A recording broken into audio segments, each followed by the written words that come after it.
Y empezamos.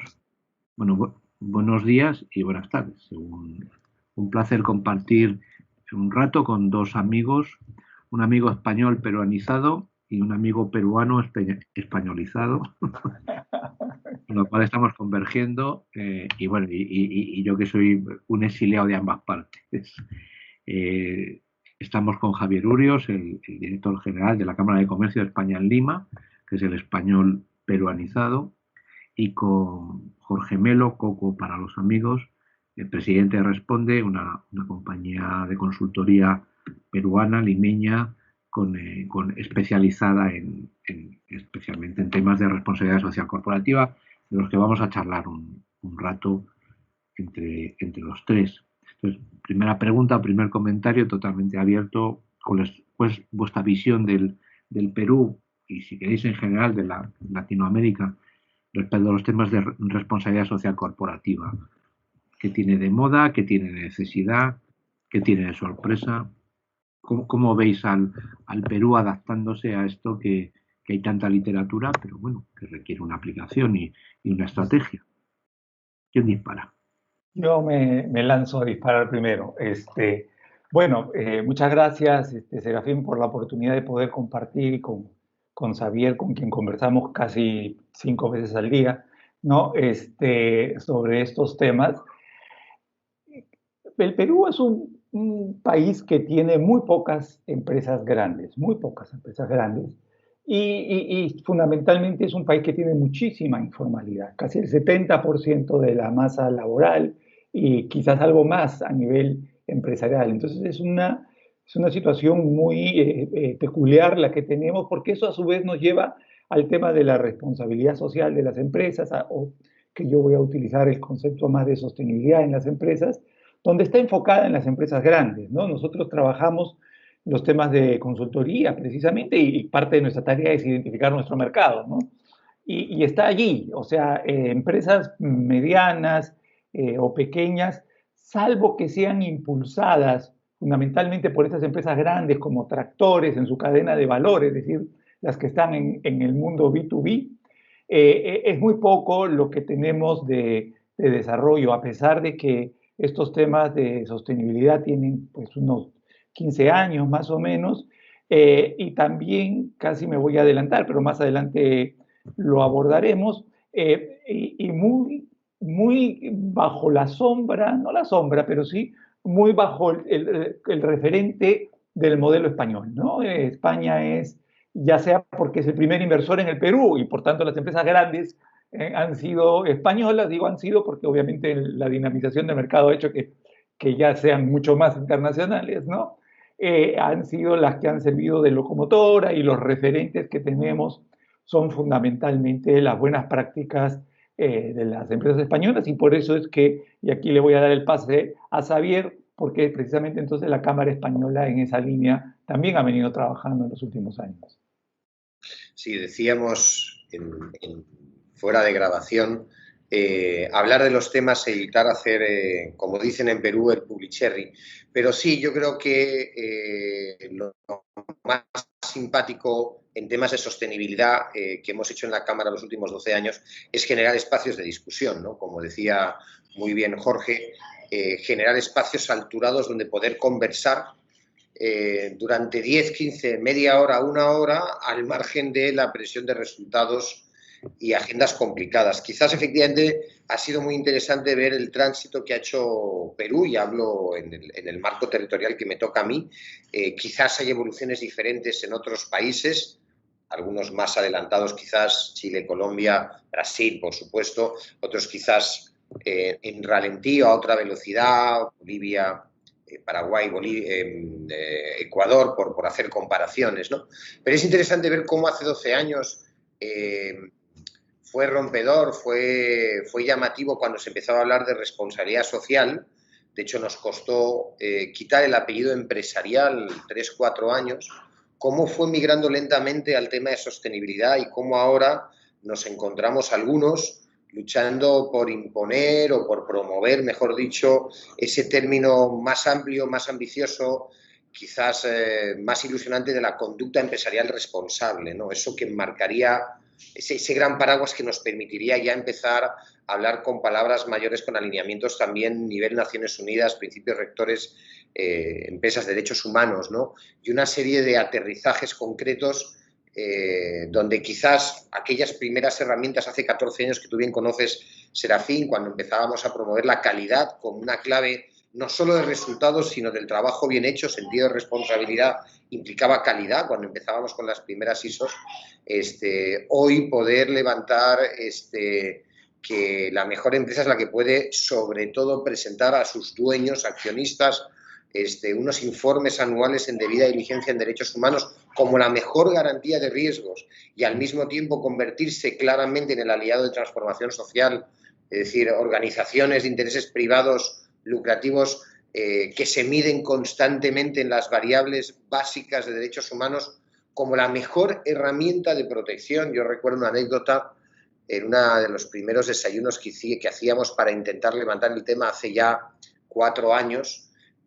Surgió el tema del rol del sistema bancario, ¿no? Y entonces me dio un codazo la persona que tenía a mi lado, era el administrador de quizás para nosotros la agroexportadora peruana de referencia, que ha cumplido todos los estándares internacionales, quizás también porque parte de los dueños son europeos del norte, pero me decía, ¿y cuándo el dinero me costará menos a mí en el Perú, que vengo haciendo estos informes 3 años? Cosa que en Europa es ordinario. Cuando tú presentas a riesgo sus informes, no solo el informe social, sino estás presentando tus avances en debida diligencia, automáticamente el costo del dinero tiene un impacto. Evidentemente no van a ser cifras de 2 dígitos, pero van a ser pequeños detalles que a la hora de la competencia en la gran escala de productos hacen la diferencia, ¿no? Pues digamos que sí, yo creo que hemos pasado de ese primer sentido, esa lucha para trascender de la filantropía a la responsabilidad social, hace 10, 12 años,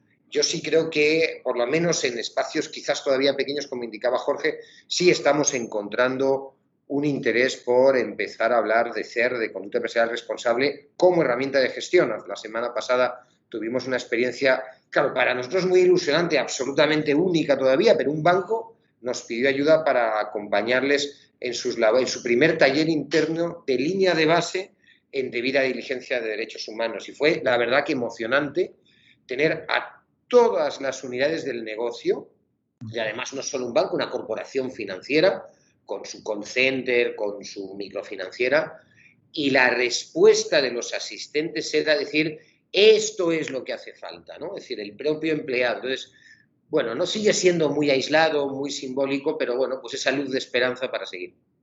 Aprovecho para traducir un poco de peruano, castellano, español y tomo, lo uso de palanca para preguntar a Coco. Traduzco informalidad. En España, informal es el que llega tarde a una reunión. En Latinoamérica, cuando habláis de informalidad, pues, viene a ser contratos no legalizados, etcétera, con el personal. Y esto me lleva a preguntaros, a comentaros si a nivel internacional nos preocupamos mucho de esa sostenibilidad verde, bueno, de especies en peligro, de la no deforestación, de la explotación racional de los recursos naturales, que está muy bien, y a veces nos olvidamos de los humanitos, de los peruanitos, de la persona que, como bien comentas, no tiene un contrato laboral en forma, sin una protección social en forma. No se ve esto demasiado fácil desde el norte, vamos a decir, desarrollado, y nos olvidamos de las personas, aunque está en los ODS, es verdad. Pero bueno, parece que brilla más lo verde que la personita. Coco, ¿qué te parece? Sí, justamente salimos de una reunión que ha tenido hace un momento Perú 2021 a propósito de los ODS y el ODS 16, que, bueno, nosotros también desde la Cámara venimos planteando como que es el más importante, es decir, institucionalidad, ¿no? El problema que tenemos en nuestro país es precisamente eso, esa falta de institucionalidad que no pasa necesariamente por esa mirada tradicional de la institucionalidad del Estado, sino en la institucionalidad, en el relacionamiento cotidiano, ¿no? En el respeto, como señalabas tú, al momento de contratar. Y detrás de ello es un tema de confianza, ¿no? O sea, los costos de transacción por la falta de confianza son bastante elevados y a su vez esa falta de confianza, esos costos de transacción nos alejan mucho más de esa lógica de la institucionalidad. Por lo tanto, pues la economía es informal, el empleo es informal y nos hemos acostumbrado todos a transar por fuera. Es decir, no es que uno pueda decir, no, la institucionalidad es por culpa del Estado. Mentira, la institucionalidad carecemos de ella todos los días porque nos sentimos más cómodos, margen desde las reglas básicas de tráfico al tema del transporte, que tú lo conoces bastante bien, ¿no? Es decir, en lo cotidiano, o sea, no hay una oferta de transporte formal, con lo cual el transporte es informal. O sea que el peruano desde que amanece y sale de su casa, bueno, estoy hablando de la antigua normalidad, y sale de su casa, empieza a vivir un estatus de informalidad. Y claro, entonces cuando el tema ambiental, por eso es interesante tu pregunta porque cuando vemos precisamente los estudios dirigidos a los CEOs de las grandes corporaciones, las grandes tendencias, aparece el tema ambiental como el número uno. Pero en países como los nuestros, es el tema social el número uno. Y el tema social pasa fundamentalmente por un tema de sobrevivencia. Por eso es que ustedes han tenido, a propósito de la pandemia, han tenido estos espacios de poderse confinar y buscar inmediatamente un resultado a través del sistema de seguridad social o del Estado para guardar ese confinamiento. Aquí en nuestro país se dio en esta lógica normativa el confinamiento, pero la gente tenía que salir todos los días porque vive el día a día para comer, ¿no? Entonces, claro, es el tema de institucionalidad, es el tema del vivir el día a día, con lo cual el tema ambiental, siendo un tema trascendente definitivamente, resulta bastante complicado cuando antes de ello hay un tema de sobrevivencia, ¿no? Casi, casi diría yo, como que todavía estamos saliendo de la caverna y la sobrevivencia va por delante, ¿no? Es interesante además lo que dice Serafín Jorge, porque para un poco va a intentar hacer la comparación Perú-España. Dos datos interesantes. La presión tributaria en Perú, Jorge, corrígeme, pre-COVID, la presión tributaria hacia los ciudadanos creo que rondaba entre el 14 y el 17%. ¿Ya? Antes de la pandemia, la población peruana con un contrato formal, es decir, una vinculación laboral ordinaria como entendemos en España, contrato a tiempo determinado o indeterminado, beneficios sociales, creo que estaba entre el 27 y el 30%. Y el nivel de cobertura por un sistema de salud de calidad estaba entre las dos cifras, ¿no? El resto de la población antes de la pandemia vivía en esa ausencia de institucionalidad que, para que lo traduzcamos al español, es como si tuviéramos al 70% del país viviendo de la chapuza.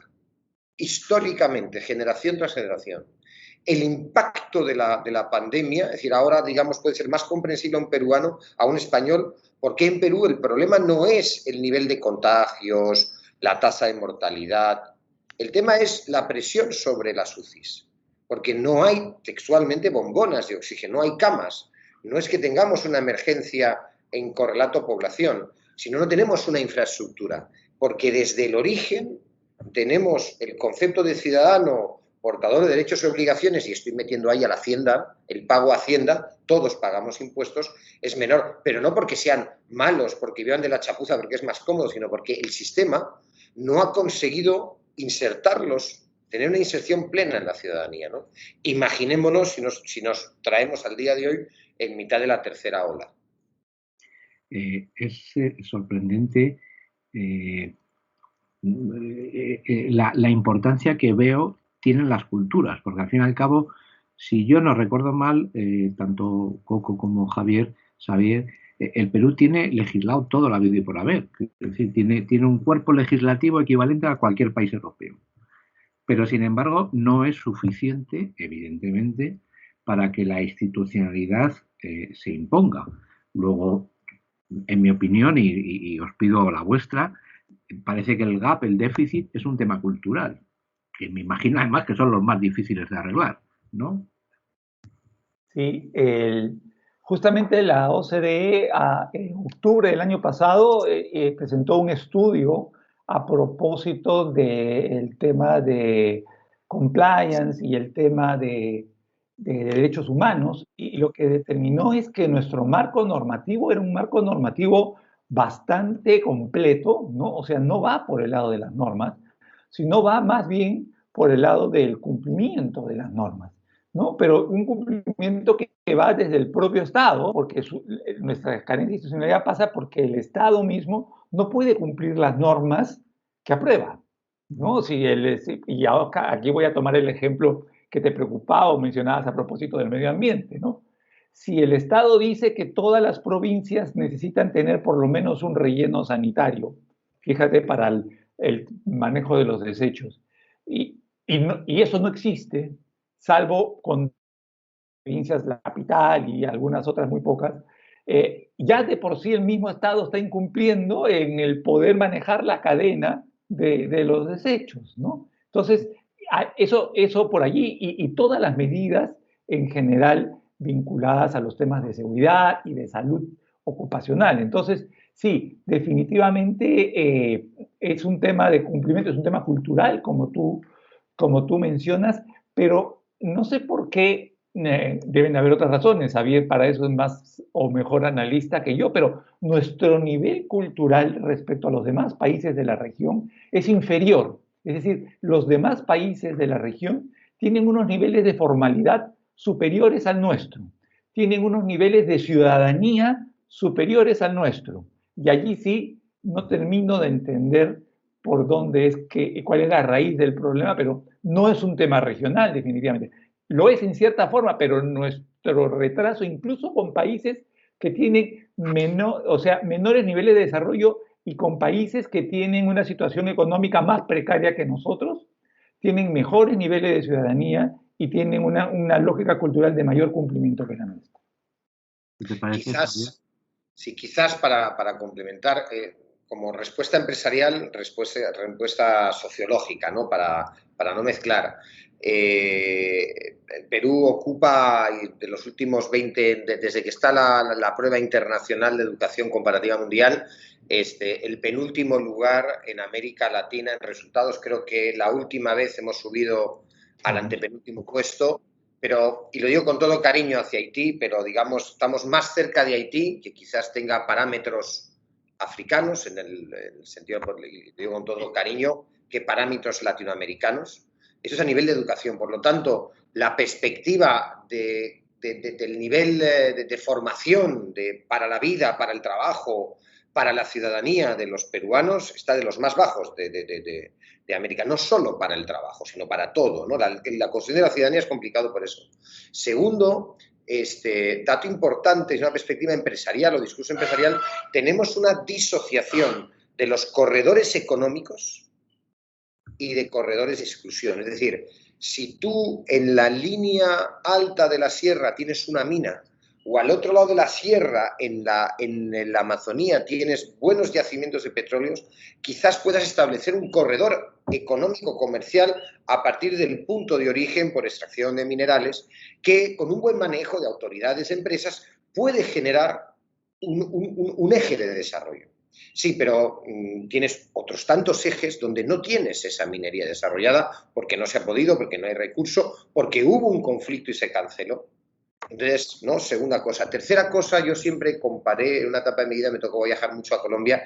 Es admirable cuando uno viaja a las regiones de Colombia. Colombia no solo tiene, como casi todas las ciudades latinoamericanas, una gran capital, tiene un eje cafetero que es todo un motor económico, pero sobre todo tiene una gestión regional donde las regiones están empoderadas. El nivel impositivo, el nivel de recaudación, de pago de impuestos, de generación de oportunidades y de bienestar desde los gobiernos regionales es muchísimo más alto que el nuestro. Es decir, hay un correlato ahí muy grande, ¿no? Quizás en términos sociológicos tenemos todavía que enfrentar ¿no? una serie de contrastes. Antes hablaba el contraste del mundo formal, institucional, ¿no? Ese 15-20% privilegiado del Perú que puede vivir en la formalidad versus un 80% no parece que está excluido o que todavía no termina, ¿no? Y eso tiene que ver con dicotomías antropológicas, sociológicas, que podemos ver que jalonan la historia del Perú. Sí, efectivamente hay que tener cuidado porque también suelen ser lugares o cuellos de botella o callejones sin salida donde caemos en esas visiones depresivas de este país. Nunca saldremos adelante, ¿no? Cuando hay muchas pruebas. Pero yo creo que eso también puede ayudar a comprender. Sorprende que un país con esa informalidad y por lo tanto con costes operativos más bajos, también es verdad que esos costes operativos salariales más bajos implican una dificultad del acceso a lo que se llama estado de bienestar en el norte europeo. Sin embargo, se ve invadido por importaciones asiáticas de países que no son precisamente ejemplo de responsabilidad social, tanto en lo laboral como en lo sostenible. Y hablo, por ejemplo, de las sorprendentes importaciones masivas de textiles chinos a un país como Perú. Vamos a necesitar una policía mundial, porque esto, en cierta manera, podríamos denominarlo, o se denomina, un dumping social, un dumping sostenible, pero claro, afecta además a los países, y ahora lo digo con todo cariño, evidentemente, menos ricos, más pobres, ¿no? O sea, es como un círculo vicioso. Allí, lo que creo, a ver, voy a tratar de ensayar una respuesta. Nosotros tuvimos un ministro de Economía no hace mucho que decía que cuando China se resfría, a nosotros nos da neumonía, ¿no? Porque sí, somos muy, muy, muy dependientes de China por un hecho básico. O sea, somos un país fundamentalmente exportadores de minerales y nuestros minerales van fundamentalmente a la China. Y entonces hay una dependencia económica muy fuerte con China. Y a mí me ha sorprendido, y aquí simplemente voy a la anécdota, me ha sorprendido, por ejemplo, todos los temas de electrónica que uno puede ir a comprar a Estados Unidos o Europa. Aquí en el Perú son mucho más baratos que en el norte, ¿no? O sea, y son los mismos porque son chinos todos, ¿no? O sea, lo que pasa es que hay una diplomacia y hay una gestión de parte del gobierno chino. En primer lugar, es un gobierno que manda, tiene una institucionalidad fuerte y tiene una política exterior absolutamente agresiva e importante hacia los países a nivel global, pero a países del tercer mundo bien fina, bien sutil. Bueno, sin más que decir, no tienen por qué saber la gente en España, pero a nosotros nos estamos vacunando con la vacuna china, ¿no? No estamos con la británica, ni la americana, ni la europea, o sea, la vacuna china con la que hemos cerrado, ¿no? O sea, esa es la importancia que tenemos. ¿Y qué ocurre? Que nosotros tenemos una mano de obra barata, pero esa mano de obra barata se está canalizando mejor hacia sectores como la agroindustria, donde sí le exportamos a China y los chinos no pueden competir con nosotros en ese tema, porque allí sí hemos sabido tener el I+D necesario vinculado a la mano de obra y poder ser competitivos. Pero en el tema textil y en otros temas donde los chinos, es que ya no se trata de un tema de mano de obra, se trata de un tema de gestión, probablemente algo de dumping, como señalas tú, ¿no? Por ejemplo, sabemos en todo el mundo que hay productos que tienen hay un monopolio geográfico, por decir algo, cemento, ¿no? Y claro, y que el cemento de la China pueda estar más barato acá, eso no tiene como mucho sentido, ¿no? Hay algo probablemente también, pero yo creo que hay una política de parte del gobierno chino para tener esta facilidad. Y también tenemos acuerdos, tratados de libre comercio con la China bastante agresivos. Recuerda que estamos en el Pacífico y todos los acuerdos transpacíficos son bien agresivos. De esa manera la presencia china aquí es importante, ¿no? Desde luego aquí los espárragos son peruanos. Javier, ¿cómo lo ves tú desde la atalaya de la Cámara de Comercio española? Sí, a ver, yo creo que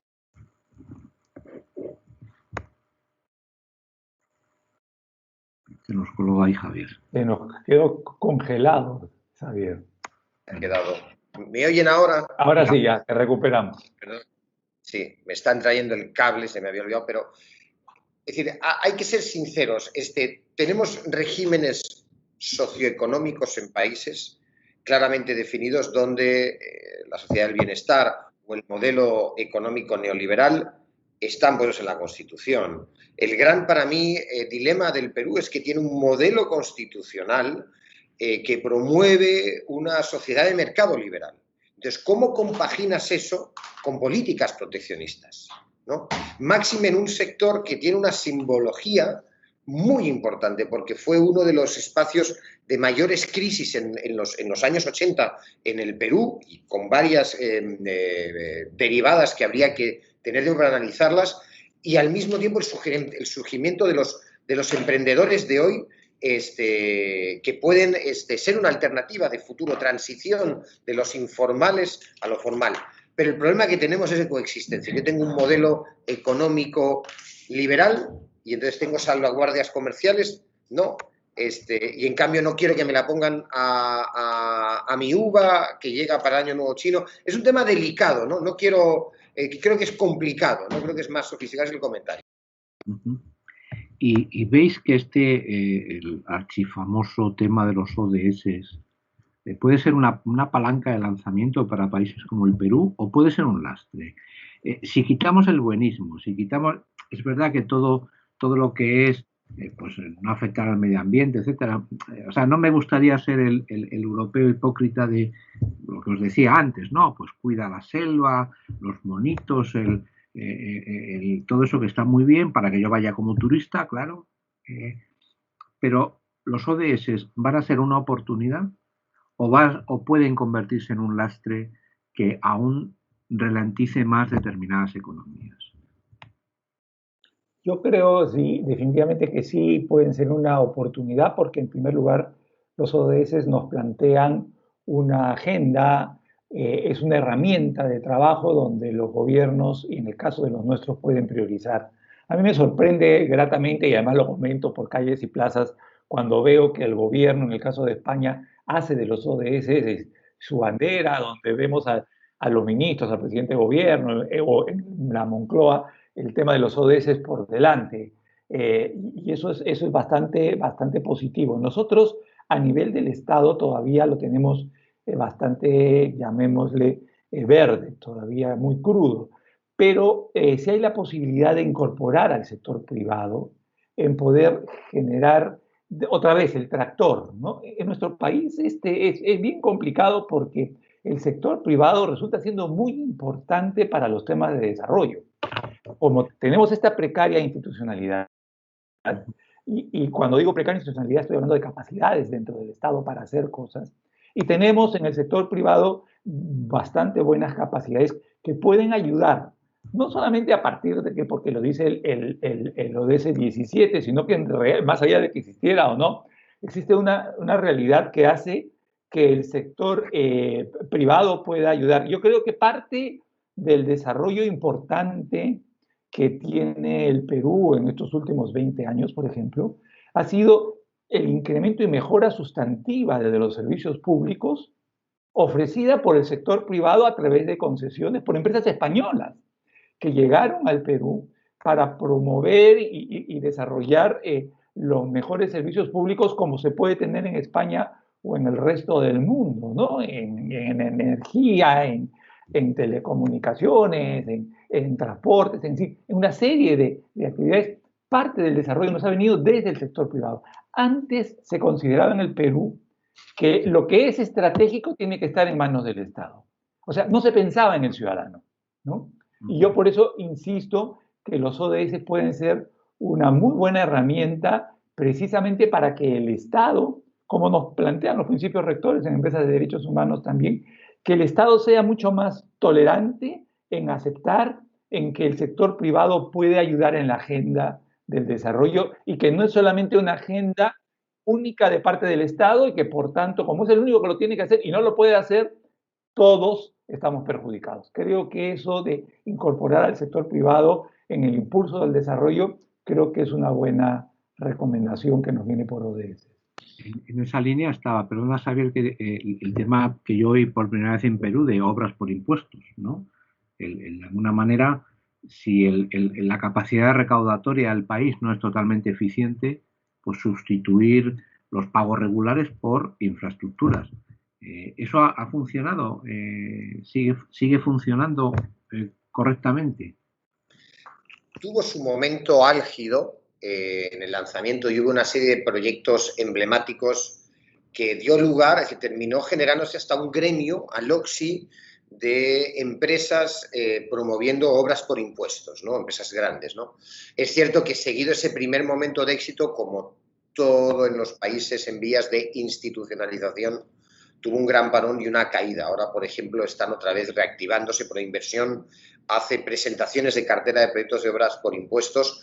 Quizás efectivamente, como mucha innovación en estos temas de infraestructuras, hay un momento siempre wow, magnífico, rosa, pero luego hay un aterrizaje cuando intentas escalar y efectivamente el trámite de aprobación en 17 unidades ministeriales pues no es lo mismo con 3 proyectos emblemáticos que con 300, ¿no?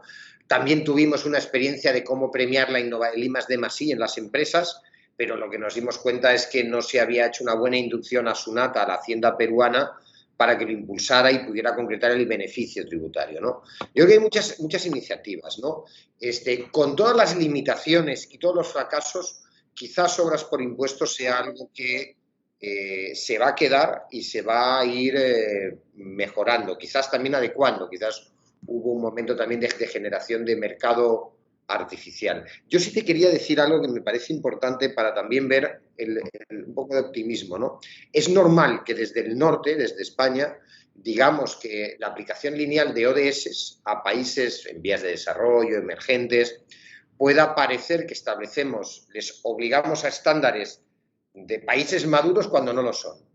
Bueno, hay primera cosa, la magia, y en eso tú eres un experto, de la ponderación y de los tiempos, ¿no?, de adaptación. No podemos exigir el mismo switch a energías renovables a España o Noruega que a Paraguay o a Perú. Eso no significa que no lo exijamos. Es decir, en todas las convocatorias de megas, de nuevas megas para el mercado eléctrico, hay una reserva sistemática de renovables y energías verdes. Es decir, y eso está bueno. Es decir, y efectivamente está siendo un ritmo mucho menor que Europa, pero está siendo, ¿no? Cosa que te das cuenta o te sorprende, bueno, pues oye, que las sociedades del mundo se leen en los ODS, ¿no? Sí, quizás, por eso de un momento de esperanza o optimismo, es bueno recordar que el territorio peruano ha sido históricamente, y ahí perdonen que la cabra tira al monte en mis orígenes, ha sido muy importante. Cuando nosotros pensamos en el imaginario o mitología de América, por ejemplo, las misiones, que todos lo conocemos por la película,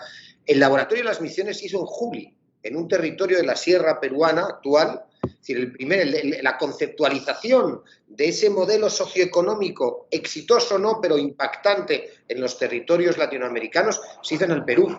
Y si nos vamos, por ejemplo, ahora saltamos a los 70, toda la teoría del desarrollo que se trabajó a nivel latinoamericano tuvo su piloto en Perú. Por lo tanto, a mí me parece que es un espacio, un territorio, unas sociedades abiertas a esa experimentación social, socioeconómica que necesitamos. Por lo tanto, si los ODS no funcionan aquí, quizás tenemos un problema estructural en la región latinoamericana, sería mi reflexión, ¿no?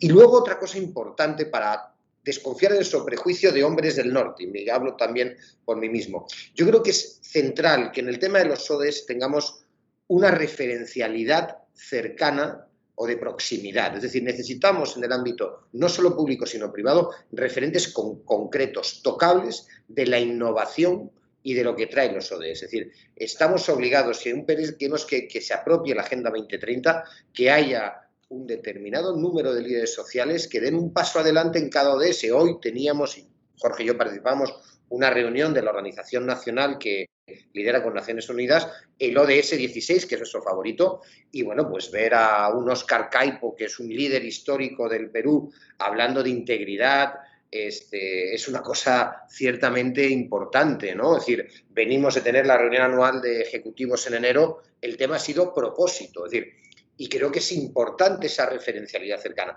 Serán siempre pocas empresas, las grandes, pero necesitamos ese tractor, esa tracción del cambio, ¿no? Y en ese sentido yo sí creo que es importante que tengamos empresas que lideren y empresas peruanas que compitan en medición, en igualdad de condiciones con empresas del norte. Ha sido de verdad un enorme placer volver a veros, volver a ver a Jorge Melo, presidente de Responde, a Xavier Urrios, director general de la Cámara de Comercio de España en Lima. Me habéis dado un baño de realidad importante que siempre agradecer.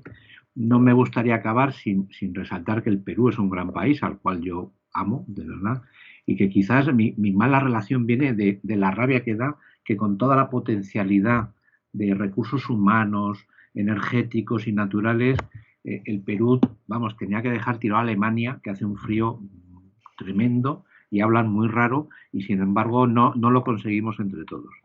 Mi recuerdo del país y de vosotros y de tantos es excelente. Tengo que reconocer mi querencia a los restaurantes peruanos y al pisco, que hace tiempo que no puedo degustar, un buen quebranta, y os doy las gracias a ambos y insisto por la lección dada. Muchas gracias a los dos. Gracias por la invitación, Serafín. Muchísimas gracias. Cuídate, Serafín.